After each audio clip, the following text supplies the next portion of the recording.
Perkenalkan, namaku Lukman, umurku 30 tahun dan sudah menikah.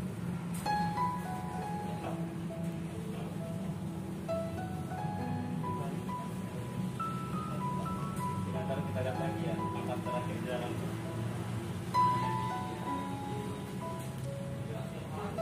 Anak, karena istriku bekerja di Arab Saudi. Meskipun sudah menikah, kami seperti orang yang masih berpacaran, karena kita setiap minggunya hanya bisa teleponan atau video callan, dan hal itu tidak bisa memberi kebutuhanku yang selama ini kutahan. Aku sendiri bekerja di toko bangunan milik Pak Yanto dan istrinya bernama Budian, tapi mereka lebih senang dipanggil AA dan Mbak atau embel-embel lain yang bisa disebut seperti teman akrab. Bahkan mereka sangat senang jika aku memanggil mereka dengan sebutan nama panggilan mereka. Sudah 10 tahun aku bekerja di sini dan termasuk pekerja yang setia, karena biasanya pegawai-pegawai di sini paling lama bekerjanya 1 tahun. Bahkan paling lama ada 2 minggu.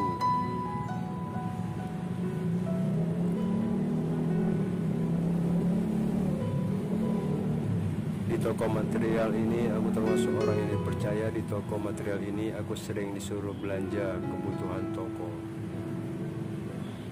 Langsung ke kota, yang terkadang sendiri dan terkadang ke kotanya bareng.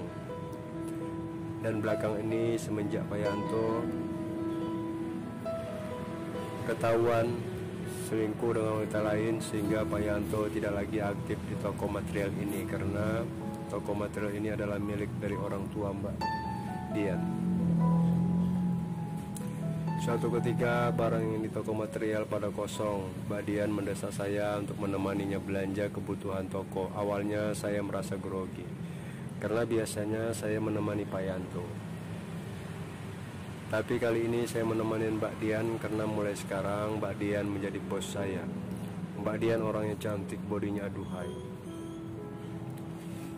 Wajahnya mirip ke Arab-Araban. Tadinya Mbak Dian sehari-harinya berkerudung, tapi semenjak cekcok dengan suami, dia tidak lagi berkerudung. Bahkan sudah jarang. Banyak perubahan pada dirinya yang saya lihat. Dan sekarang Mbak Dian menghabiskan waktunya seharian di toko. Tapi Mbak Dian benar-benar cantik. Mungkin kalau saya tidak mengenal dia, pasti saya mengira dia gadis yang masih duduk di bangku SMA. Karena umurnya yang kurang lebih 45 tahun tidak terlihat pada fisiknya, karena Mbak Dian super aktif dalam perawatan tubuh dan kulitnya begitu mulus kinclong.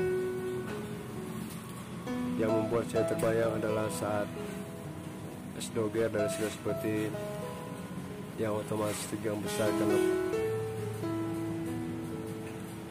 saya tidak mau hanyut dalam lamunan itu. Segera menyiapkan beberapa karung semen dan yang lainnya sesuai dengan pesanan, dan aku segera mengantar pesanan ke tempat pesanan sebelum pekerjaanku semakin menumpuk.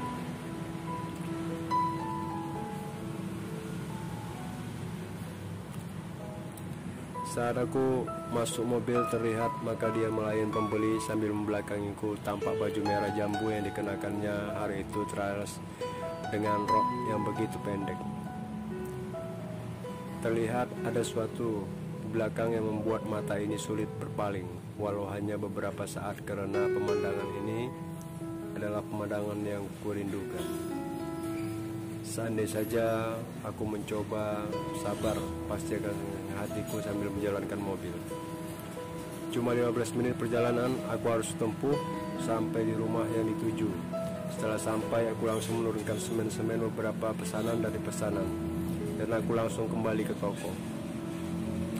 Dan segera bisa melihat pemandangan yang selalu menghiasi hayalanku selama ini. Aku sebenarnya ingin sekali mewujudkannya. Namun aku sadar setiap aku tidak begitu keadaan, yang pasti aku mungkin melakukan semua itu. Di tengah-tengah perjalananku menuju toko, tiba-tiba HP ku berbunyi. Ternyata yang nelpon Mbak Dian. "Lukman, kamu langsung ke pom aja. kamu isiin minyak mobilnya full ya, soalnya besok kita sekitar jam 5 nanti ke kota untuk belanja buat stok toko, dan nanti setelah sampai di toko kamu bawa pulang saja mobilnya, tapi antar saya dulu pulang, ucap Mbak Dian. Saat aku tiba di toko, di depan meja kasir, Mbak Dian tersenyum kepadaku dan memberikan amplop. Ini duit tambahan buat kamu, ucapnya sambil tersenyum. Aku tertunduk malu, mau tidak mau mengambilnya, namun aku tanpa sengaja malah memandang semangka besar yang terbungkus rapi di atas meja kasir. Apa saya tidak akan merasakan seperti ini karena aku bisa langsung menyelesaikan dengan semangka milik istriku, ucapku dalam hati. Tiba-tiba teman satu kerja denganku lagi kewalahan menyediakan melayani pembeli. Aku pun ikut tercemplung untuk menyediakan pesanan pembeli itu. Setelah semuanya barang yang diinginkan beli sudah lengkap tersusun rapi, aku mengantarkan barang tersebut ke rumah pembeli itu. Gimana rumahnya Lukman? Sejam menempuh perjalanan ke rumahnya. Rumah pembelinya lumayan jauh, membuat aku kembali ke toko sebelum matahari tenggelam karena sudah janji dengan Mbak Dian ingin mengantarnya pulang. Ternyata aku sampai di toko sudah larut malam, toko sudah tutup. Tapi belum digembok, aku membuka dan masuk ke dalam mencari keberadaan Mbak Dian. Saat ku cari-cari ternyata Mbak Dian belakang, namun saat aku akan menghampirinya malah aku dibuat kaget dan tidak percaya. Dia dulu di atas kursi dengan HP yang menyala memutar, dan aku menggerakkan benda yang menyerupai sebuah pipa. Dia menggesekkan ke dalam sebuah lubang seperti botol minuman. Karena ukurannya kecil, jadi Mbak Dian terdengar mengeluarkan desahan yang membuat napasku terasa berat. Sungguh aku tidak menyangka Mbak Dian melakukan itu sendiri. Aku tetap diam di tempat sambil menunggu Mbak Dian selesai menonton film. Tapi aku lebih asik melihat daripada filmnya karena ini siaran langsung dan tambah membuatku terpacu. Namun sebelum film usai, berteriak karena kelelahan, ngos-ngosan, mungkin dia menggerakkan pipa itu sendirian tanpa minta bantuan orang lain. Aku tidak ingin mengganggunya, keluar dan menunggu di mobil sambil FB-an. Namun lututku terasa lemas melihat pertunjukan di dalam gudang belakang tadi. Gak berapa lama, sekitar 15 menitan, Mbak Dian keluar dan dia merasa kaget melihat aku sudah ada di depan toko. Kamu sudah lama menunggu, Man? Tanya Mbak Dian. Sebelum Mbak, paling 5 menitan jam. Ya sudahlah, kita pulang, ajak Mbak Dian. Di dalam tanpa sengaja aku melihat pakaian dia tampak ada yang basah, entah itu berasal dari apa, namun membuatku jadi berpikir yang aneh. Sepanjang perjalanan menuju rumah, kami sama-sama diam. Mbak Dian juga lebih asik dengan HP-nya, padahal biasanya dia selalu mengajakku ngobrol jika aku sedang nyetir. Tanpa terasa setelah melewati macet di jalan, akhirnya sampai juga. Besok pagi kamu langsung. Terus Mbak Dian menunggu mobil aja jauh. Malam yang kian larut, tiba-tiba lampu di rumahku mati. Aku mondar-mandir masuk ke rumah karena ingin membeli lilin untuk menerangkan kamarku, namun tidak ada satupun warung yang terdekat menjual lilin. Aku langsung berniat tidur secepatnya karena aku takut esok pagi siang tidur sedikit mendengarkan imajinasiku yang baru saja ku tambah dengan melihat aksi Mbak Dian yang baru aku ketahui kenyataannya. Semua hayal itu mengantarku ke dalam mimpi sehingga alarmku berbunyi. Aku langsung bangun buru-buru mandi karena alarm berbunyi bukan alarm yang kuinginkan. Tapi alarm yang berbunyi itu alarm setelan masuk kerja yang sengaja disetel agak siang, dan kini aku sudah siap mengantar Mbak Dian membeli bahan toko film. Semoga dia tidak marah aku kesiangan.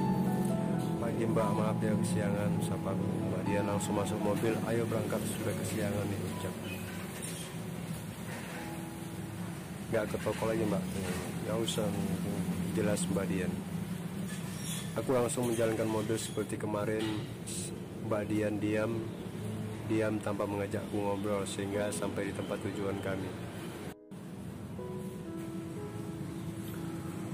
Perkenalkan, namaku Lukman, umurku 30 tahun dan sudah menikah.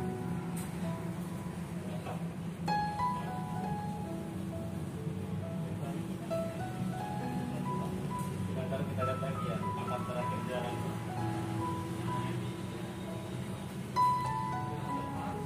Anak, karena istriku bekerja di Arab Saudi, meskipun sudah menikah, kami seperti orang yang masih berpacaran karena kita setiap minggunya hanya bisa teleponan atau video callan, dan hal itu tidak bisa memberi kebutuhanku yang selama ini kutahan. Aku sendiri bekerja di toko bangunan milik Pak Yanto dan istrinya bernama Budian, tapi mereka lebih senang dipanggil AA dan Mbak atau embel-embel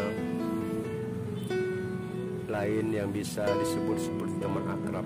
Bahkan mereka sangat senang jika aku memanggil mereka dengan sebutan nama panggilan mereka. Sudah 10 tahun aku bekerja di sini dan termasuk pekerja yang setia, karena biasanya pegawai-pegawai di sini paling lama bekerjanya 1 tahun. Bahkan paling lama ada 2 minggu.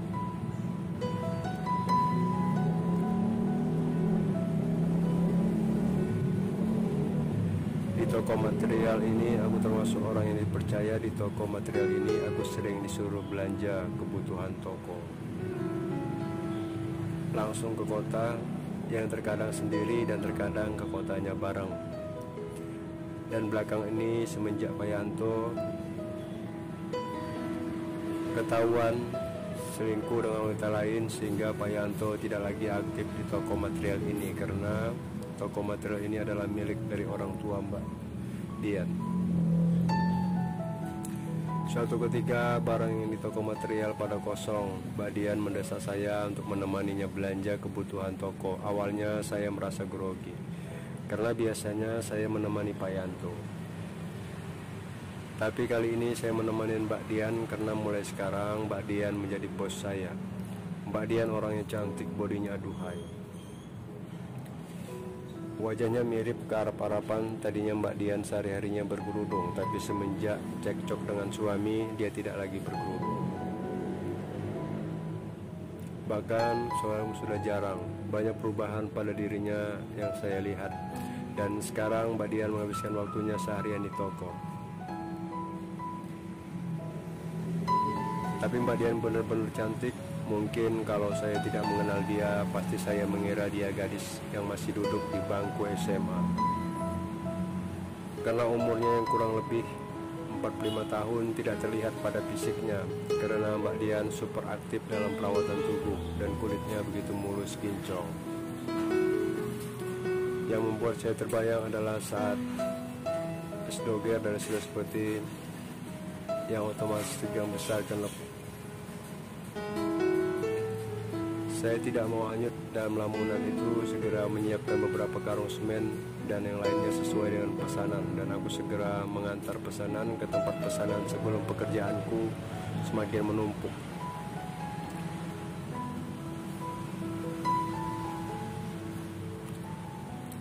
Saat aku masuk mobil terlihat, maka dia melayani pembeli sambil membelakangiku. Tampak baju merah jambu yang dikenakannya hari itu terus dengan rok yang begitu pendek. Terlihat ada suatu di belakang yang membuat mata ini sulit berpaling, walau hanya beberapa saat, karena pemandangan ini adalah pemandangan yang kurindukan. Seandainya saja aku mencoba sabar, pasti akan hatiku sambil menjalankan mobil. Cuma 15 menit perjalanan aku harus tempuh sampai di rumah yang dituju. Setelah sampai, aku langsung menurunkan semen-semen beberapa pesanan dari pesanan, dan aku langsung kembali ke toko. Dan segera bisa melihat pemandangan yang selalu menghiasi hayalanku selama ini. Aku sebenarnya ingin sekali mewujudkannya. Namun aku sadar setiap aku tidak begitu keadaan, yang pasti aku mungkin melakukan semua itu. Di tengah-tengah perjalananku menuju toko, tiba-tiba HP ku berbunyi. Ternyata yang nelpon Mbak Dian. "Lukman, kamu langsung ke pom aja. kamu isiin minyak mobilnya full ya, soalnya besok kita sekitar jam 5 antar ke kota untuk belanja buat stok toko, dan nanti setelah sampai di toko kamu bawa pulang saja mobilnya, tapi antar saya dulu pulang, ucap Mbak Dian. Saat aku tiba di toko, di depan meja kasir, Mbak Dian tersenyum kepadaku dan memberikan amplop. Ini duit tambahan buat kamu, ucapnya sambil tersenyum. Aku tertunduk malu, mau tidak mau mengambilnya, namun aku tanpa sengaja malah memandang semangka besar yang terbungkus rapi di atas meja kasir. Rumah pasti aku tidak akan merasakan seperti ini, karena aku bisa langsung menyelesaikan dengan semangka milik istriku, ucap ke dalam hati. Tiba-tiba teman satu kerja denganku lagi kewalahan melayani pembeli. Aku pun ikut bercimpung untuk menyediakan pesanan pembeli itu. Setelah semuanya barang yang diinginkan beli sudah lengkap tersusun rapi, aku mengantarkan barang tersebut ke rumah pembeli itu. Gimana rumahnya Lukman? Sejam menempuh perjalanan ke rumahnya. Rumah pembelinya lumayan jauh, membuat aku kembali ke toko sebelum matahari tenggelam, karena sudah janji dengan Mbak Dian ingin mengantarnya pulang. Ternyata aku sampai di toko sudah larut malam, toko sudah tutup. Tapi belum digembok, aku membuka dan masuk ke dalam mencari keberadaan Mbak Dian. Saat ku cari-cari, ternyata Mbak Dian belakang, namun saat aku akan menghampirinya malah aku dibuat kaget dan tidak percaya. Dia duduk di atas kursi dengan HP yang menyala memutar, dan ku menggerakkan benda yang menyerupai sebuah pipa. Dia menggesekkan ke dalam sebuah lubang seperti botol minuman. Karena ukurannya kecil, jadi Mbak Dian terdengar mengeluarkan desahan yang membuat napasku terasa berat. Sungguh aku tidak menyangka Mbak Dian melakukan itu sendiri. Aku tetap diam di tempat sambil menunggu